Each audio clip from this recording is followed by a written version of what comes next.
அன்பர்கள் அனைவருக்கும் வணக்கம். இது வாய்ஸ் ஆஃப் தமிழ் பப்ளிகேஷன் வழங்கும் பேச்சுரிமை யூடியூப் சேனல். 1982 ஆண்டு ரிச்சர்ட் அட்டன்பரோவுடைய காந்தி திரைப்படம் வெளிவந்ததற்கு பிறகு அந்த காலகட்டத்தில் இந்தியாவினுடைய நிலை என்ன, இந்தியர்களுக்கு ஏற்பட்டிருந்த நிலை என்ன, இன்றைக்கு மோடி என்ற விஸ்வகுருவுக்கு பிறகு இந்தியர்களுக்கு ஏற்பட்டிருக்கின்ற நிலை என்ன என்பதை பற்றியும், இதை எப்படி மாற்றி அமைத்தார்கள், இதன் விளைவுகள் என்பதை பற்றியும் பார்ப்போம். இன்றைக்கு என்ன நிலை? இந்தியர்களே வெளியே போ.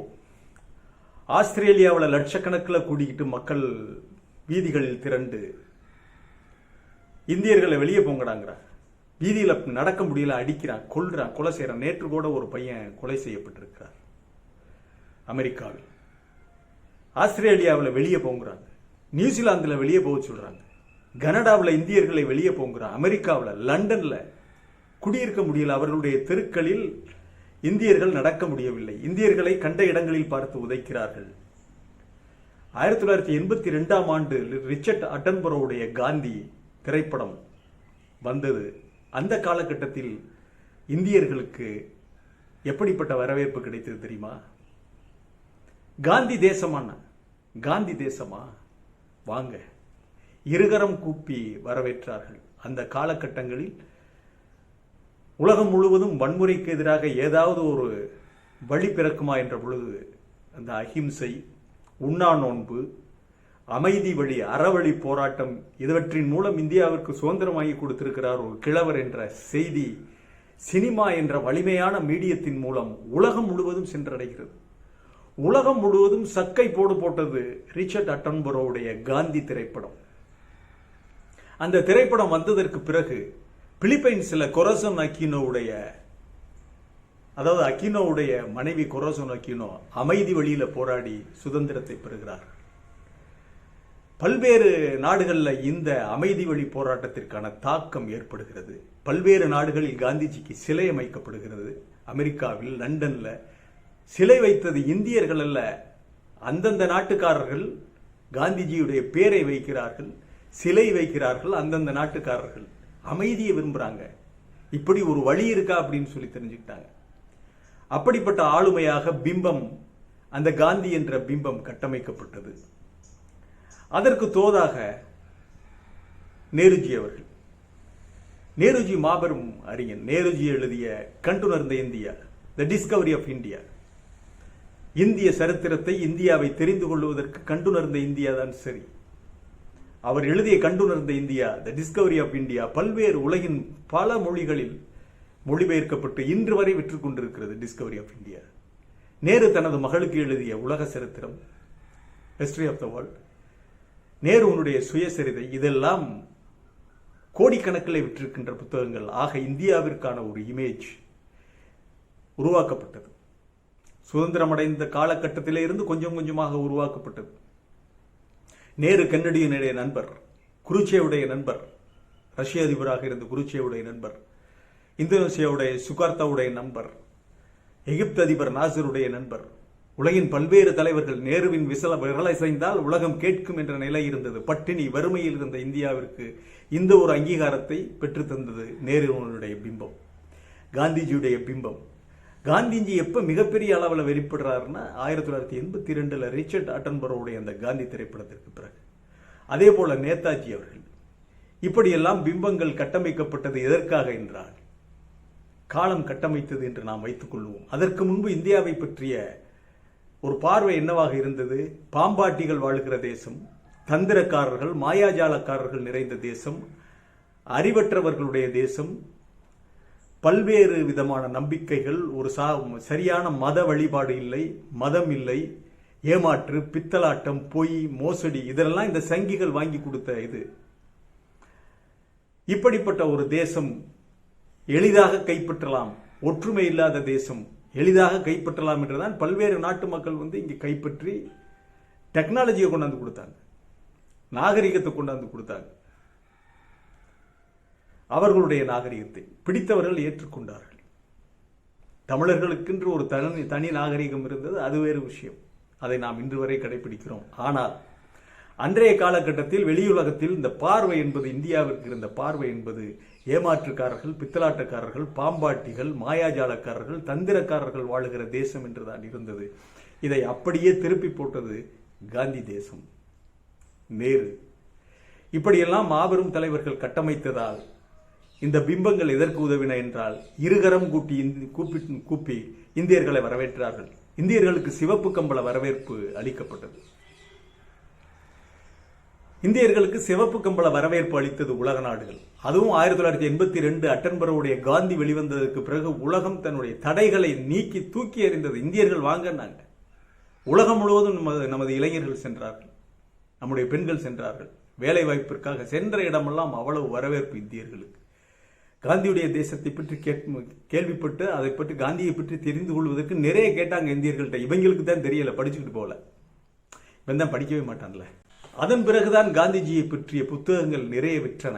அவருடைய சத்திய சோதனை, நேட்டால் பண்ணை, தென்னாப்பிரிக்க சுதந்திரம், சத்தியாகிரகம், தென்னாப்பிரிக்க சுதந்திரம். நெல்சன் மண்டேலா எவ்வளவு காந்திஜியை பற்றி பேசியிருக்காரு. காந்திஜியுடைய புத்தகங்கள், சத்திய சோதனை, இதெல்லாம் அதன் பிறகுதான் கோடிக்கணக்கிலே உலகம் முழுவதும் விட்டது. இப்படியெல்லாம் கட்டமைக்கப்பட்ட இந்தியாவை, இப்படியெல்லாம் ஜவஹர்லால் நேருவுக்கும் காந்திஜிக்கும் இருந்த பெயர் யாருக்கு பிடிக்கல? இந்த சங்கிகளுக்கு பிடிக்கல. இந்த வீர சாவர்கர் பரம்பரைக்கு பிடிக்கல. இந்த கோல்வால்கர் பரம்பரைக்கு பிடிக்கவில்லை. இந்த மோகன் பாகவத், இந்த மாதிரி சங்கி குறுப்புகளுக்கு, இந்த சங்கி கும்பல்களுக்கு பிடிக்கவில்லை. சரி, ஆட்சிக்கு வந்துடுறாங்க. ஆட்சிக்கு வந்து விடுகிறார்கள், ஆட்சி செய்கிறார்கள். மோடி என்றைக்கு பதவிக்கு வந்தாரோ அன்றைய நாளில் இருந்து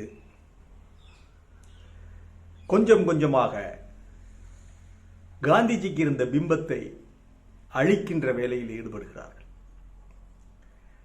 நேருவுக்கு இருந்த பிம்பத்தை நாசப்படுத்துகின்ற வேலையில் ஈடுபடுகிறார்கள். அதற்காக இவர்கள் எடுத்துக்கொண்டிருந்தது இந்துத்துவா, விநாயகர் சிலை. உலகம் முழுவதும் விநாயகர் சிலைகளை ஊர்வலமாக சென்று கணபதி என்று அந்தந்த நாட்டு நதிகளில் கரைச்சு அங்கே உள்ள நதிகளை எல்லாம் டேமேஜ் பண்றது. எங்களுடைய தத்துவம் தான் உலகில் மிகப்பெரிய தத்துவம் என்று சாமியார்கள் உருவாக்கி விட்டாங்க. இந்த ஜக்கி வாசுதேவ் போன்ற சாமியார்களை மிகப்பெரிய அளவில் உருவாக்கி வெள்ளக்காரங்கள் அங்கிருந்து வர வச்சு அவங்களுக்கு யோகாசனம் கற்றுக் கொடுக்கிறேன், தியானம் கற்றுக் கொடுக்கிறேன் என்று காந்திஜிக்கு எதிராக காந்தியினுடைய பிம்பத்தை நொறுக்குவதற்காக தியானத்தையும் யோகாசனத்தையும் முன்னிறுத்தினார்கள். அதோடு சேர்ந்து இந்துத்துவாவையும் சாமியார்களையும் முன்னிறுத்தினார்கள். இவர்களுக்கெல்லாம் குருவாக மோடி இருந்து இதை வழிநடத்தினார். கொஞ்சம் கொஞ்சமாக காந்தியுடைய பிம்பம் மறைக்கப்படுகிறது. அதாவது தற்காலிகமாக மறைக்கப்படுகிறது. நேருடைய பிம்பம் தற்காலிகமாக மறைக்கப்பட்டு இந்த சங்கிகளுடைய பிம்பம், இந்த யோகாசனம், இந்த பத்மாசனம், இந்த தியானம், இந்த விஸ்வகுரு, இந்த பிள்ளையார் சிலை கரைப்பு, இந்த ஜெய் ஸ்ரீராம் கோஷம் எல்லாம் உலகம் முழுவதும் மிகப்பெரிய அளவிலே இவர்களால் கொண்டு சேர்க்கப்படுகின்ற பொழுது இந்தியர்கள் மேல் இருந்த மரியாதை போய், இந்தியர்கள் மேல் இருந்த அன்பு போய் வெறுப்பு உருவாகிறது. இப்பதான் அவன் வந்து பார்க்கிறான், ஓஹோ, இந்தியாவின் இன்னொரு பக்கம் இப்படி இருக்கிறதா, இந்தியாவுடைய இன்னொரு பக்கம் இப்படியா, இது இந்த மாதிரி கேவலமான பக்கமா இருக்குது இந்தியர்களுக்கு. வெளியே போங்களா, வெளியே போ. நாங்க எதற்காக காந்தியை நேசித்தோம், நாங்கள் எதற்காக நேருவை நேசித்தோம். நேரு பெரிய படிப்பாளி, அவன் பெரிய எழுத்தாளன். இந்தியாவை பற்றி தெரிஞ்சுக்கிறதுக்கு அவனுடைய புத்தகங்களை படிச்சான். என்றைக்குமே எழுத்தாளர்களுக்கு இருக்கிற மரியாதையை தனிதான். நேருவை வைத்து இந்தியாவை தெரிந்து கொண்டோம், காந்தியை வைத்து இந்தியாவை தெரிந்து கொண்டோம். வன்முறையால், போரால் உறவுகளை இழந்து தவித்துக் கொண்டிருந்த எங்களுக்கு, பல்வேறு சோக கதைகள் நிரம்பிய ஐரோப்பிய தேசத்திற்கு, தென் அமெரிக்க தேசங்களுக்கு, பல்வேறு ஆப்பிரிக்க தேசங்களுக்கு காந்தியினுடைய வாழ்க்கை என்பது, அவர் சொல்லிவிட்டு சென்றிருக்கின்ற பாதை என்பது எங்களுக்கு தேவை. எங்களோட குழந்தைகளுக்கு தேவை. அகிம்சையோட இருங்கப்பாங்கிறாரு. யாராவது ஒருத்தர் உன்னை, ஜீசஸ் மாதிரி தான், யாராவது உன்னை கன்னத்தில் அறைந்தால் பொறுத்து போ, மறுகண்ணத்தையும் காட்டினார் ஜீசஸ். காந்திஜி அதை சிரிச்சுக்கிட்டு போங்கன்னார். நண்பரே, உங்களுக்கு என்ன வேண்டும், ஏதாவது உதவி வேணுமான்னு கேளுங்க. காந்திஜியுடைய வழி இயேசுடைய வழி. தனக்கு இம்சை செய்தவர்களை மன்னித்தல், அகிம்சை, உண்ணா நோன்பு, தன்னைத்தானே வருத்திக் கொள்ளுதல், சத்தியாகிரகம், இதெல்லாம் உலகத்திற்கு புது. இதுதான்டா எங்களுக்கு தேவைன்னா. ரத்த சகதியில் சிக்கியிருந்த உலகம் மீள்வதற்கு காந்தியினுடைய வழிதாண்டா தேவைனா. அதற்காகத்தான் காந்தி அவர்கள் நேசித்தார்கள், காந்தி தேசத்தில் இருந்து வந்தவர்கள் நேசித்தார்கள். இவன் தப்பா கணக்கு போட்டுக்கிட்டு இந்தியாவுக்கு மிகப்பெரிய இது இருக்கு, இந்தியர்களுக்கு வரவேற்பு மிகப்பெரிய அளவில் இருக்கு, இதை வைத்து நாம் இந்துத்துவாவை கொண்டு போய்விடலாம் என்று இந்த பித்துக்குழி பயலுக ஆரம்பிச்சாம்பார். இந்த பித்துக்குழிகள் ஆரம்பித்தார்கள். இவர்கள் உலகை சரியாக புரிந்து கொள்ளவில்லை. அவர்களுக்கு எது தேவையோ அது காந்தியிடம் இருந்தது, காந்தி என்ற பிம்பத்திடம் இருந்தது, நேரு என்ற பிம்பத்திடம் இருந்தது. அதை எடுத்துக்கொண்டார்கள். உன்கிட்ட என்ன இருந்தது? மோடி கிட்ட யோகாசனம் யாருக்கு தேவை? யாருக்கு தேவை யோகாசனம்? தியானம். மோடி யார்? மோடி பாரதிய ஜனதா கட்சியை வெற்றி பெற வைத்த ஒரு விற்பனை பிரதிநிதி, ஒரு salesman, highest salesman. Bharatiya Janata கட்சி சங்கி கூட்டத்தை ஆட்சிக்கு அமர்த்திய ஒரு சேல்ஸ்மேன், சேல்ஸ் ரெப். அவ்வளவுதான். நீ தலைவர் இல்ல, நீ ஒரு பெரிய அறிவாளி இல்ல, இந்த உலகிற்கு தேவையான எதுவும் உனக்கிட்ட இல்ல, சுக்கு கூட இல்ல. ஆனால் இதை வைத்துக்கொண்டு இந்த பிள்ளையார் சிலையை நதியில் கரைத்து சாமியார்களை வைத்துக்கொண்டு தியானம் சொல்லிக் கொடுத்து இந்தியா முழுவதையும் உன்னுடைய வசமாக்கி நீ விஸ்வகுருவாகிடலாம்னு பார்த்தா அதுதான் அவர்களுக்கு ஆத்திரத்தை கிளப்பியது. இந்தியர்களுடைய கேவலமான இன்னொரு பக்கத்தை அவர்கள் தெரிந்து கொண்டார்கள். எந்த பாவம் வேணாலும் செஞ்சுட்டு எவனை வேணாலும் கொலை பண்ணிட்டு கும்பமேளாவில் போய் குளிச்சா பாவம் போயிருமா? பரிகாரம் பண்ணா பாவம் போயிருமா? எல்லாத்துக்குமே இதுதான் வழியா? இதுதான் விடையா? அப்ப நேர்மையே வேணாமா? எதை வேணாலும் செய்யலாமா? இதுதான் உங்களுடைய இந்து தர்மமாடான்னு விசாரிச்சுக்க. இவர்களை நுழைய விட்டால் நேர்மையோடும் ஹானஸ்டோடும், ஹானஸ்ட் என்ற வார்த்தை பெருந்தன்மை, ஹானஸ்ட் சரியான சொல் கூட பெருந்தன்மை கூட இல்லை, ஹானஸ்ட்ங்கிறது ஒரு அற்புதமான வார்த்தை. ஹானஸ்டாக இருக்கிற நம்முடைய பாரம்பரியம் தொலைஞ்சிரும்டா. அவன் பூரா ஹானஸ்டா இருக்கான்.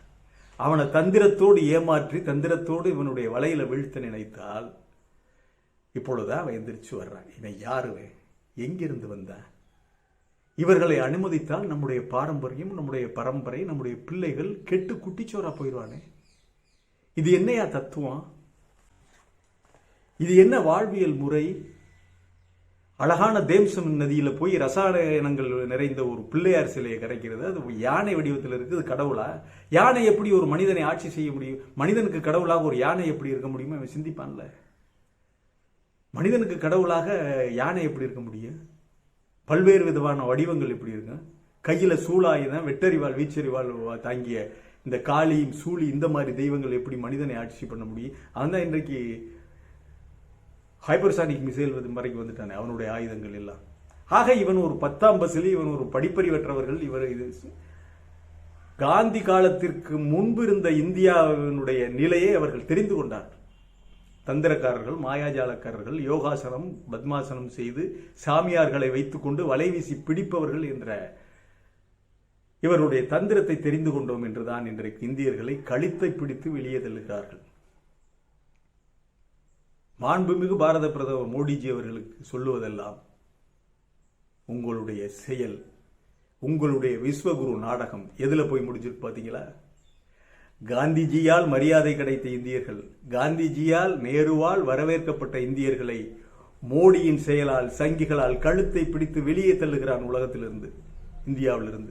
இந்தியர்களை உலகத்திலிருந்து கழுத்தை பிடிச்சு வெளியே தள்ளுகிற மற்ற நாட்டுக்காரர்கள் என்ற நிலையைத்தான் நீங்கள் எட்டியிருக்கிறீர்கள். இது அவ்வளவுக்கும் காரணம் தங்களுக்கு தாங்களே வாளில் தீ வைத்துக் கொண்டவர்கள், வெளிநாட்டில் வாழுகின்ற இந்தியர்கள். எந்த காந்திஜியால் அவர்கள் எல்லாம் போய் சேர்ந்து அவர்கள் எல்லாம் ஒரு மிகச்சிறப்பான வாழ்க்கைக்கு அவர்கள் வந்தார்களோ அந்த காந்தியை மறந்துவிட்டு தங்களுடைய இந்துத்துவா, இவர்கள் சொல்லுகிறார்கள் இந்த இந்துத்துவாவை தூக்கி பிடித்தார்கள். ஹவுடி மோடி என்று கோஷம் போட்டார்கள். மோடிக்காக மிகப்பெரிய பிம்பத்தை கட்டமைக்க பார்த்தார்கள். ஜெய் ஸ்ரீராம் என்றார்கள். இவ்வளவையும் செய்தது மேற்கு நாடுகளில், புலம்பெயர்ந்த நாடுகளில் வாழுகின்ற இந்தியர்கள். தங்களுக்கு தாங்களே வாளில் தீ வைத்துக் கொண்டார்கள். இது எங்கே போய் நிற்குமோ தெரியாது. இன்றைக்கு கழுத்தை பிடித்து வெளியே தள்ளுகின்ற நிலைக்கு வந்தவுடன் இன்னும் கூட இவர்கள் இதை உணர்ந்து கொள்ளவில்லை. காந்தியின் பிம்பம், நேருவின் பிம்பம் உலகில் இந்தியர்களுக்கு ஒரு கேடயமாக அமைந்திருந்தது. அதுதான் இந்தியர்களை காப்பாற்றி வந்தது. அந்த கேடயத்தை சுக்குநூறாக உடைத்தெறிந்து விட்டார்கள் இந்த மோடியும் இந்த சங்கி கும்பலும். இந்தியர்கள் ஆபத்தில் இருக்கிறார்கள். இந்தியர்கள் எங்கு பார்த்தாலும் வெறுக்கப்படுகிறார்கள், விரட்டி அடிக்கப்படுகிறார்கள். இதுதான் இந்துத்துவாவும் மோடியும் இந்தியர்களுக்கு, வெளிநாடு வாழ் இந்தியர்களுக்கு கொடுத்திருக்கின்ற மிகப்பெரிய பரிசு. உள்நாட்டில் இந்தியர்கள், இங்கே வாழுகின்ற சராசரி இந்தியர்கள், இங்கே வாழுகின்ற சராசரி மனிதர்கள் எல்லாம் அப்படி அல்ல. அவங்க சரியா தான் இருக்கிறாங்க. காந்தியை பற்றி நினைவில் இருக்கிறார்கள், நேருஜியை பற்றிய நினைவில் இருக்கிறார்கள்.